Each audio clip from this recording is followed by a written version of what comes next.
Dah cakap dah. Tempat ni tergugat iman Hajibat. Salam Ramadan guys. Ramadan yang ke-12 tau hari ni tau. Aku berada dekat Jasin Bistari. Hari ni korang berani tak berani aku nak bawa kau makan. Ni dia. Khas biryani. Jom. Inilah menu yang nak tunjuk dengan korang. Menangkap.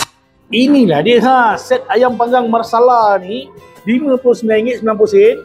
Dia datang dengan rojak ataupun salad lah. Kau boleh pilih lah, rojak ke salad kau boleh pilih. Lepas tu dia datang air 1 jam. RM59.90. Boleh makan, macam aku rasa boleh 4 orang 5 orang boleh makan ni. Kalau yang kau tengok ni nama dia Mix Seafood.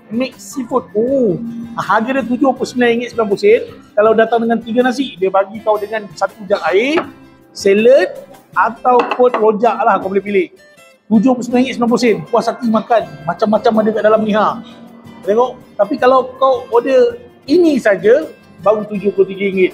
Apa tak boleh? Dengan ketam dia, gorgon semua penuh dalam ni Nasi biryani dia tak payah pertikai lagi lah. Berderai dengan aroma dia naik sekali. Kena pula set baru dia ayam panggang masak sempurna bang. Untuk satu set macam ni boleh makan 4 orang. Tengok kau punya saiz tong Kalau kecil boleh makan 5 orang. Kena kari biryani dia menangkap. Untuk mix seafood ni dia bagi 3 nasi. Tapi kalau rasa nak makan 4 orang kau add on lah lagi 1 nasi. Kepada orang-orang luar daripada Jasin tu, mai sini datang dekat Khas Biryani ni. Masa first puasa tu hari komen heboh tanya kat aku, bang kat mana airport berbuka best? Apa lagi? Kasih masuk list lah, bawa family. Kasih waste lah Khas Biryani Jasin Bistari Melaka.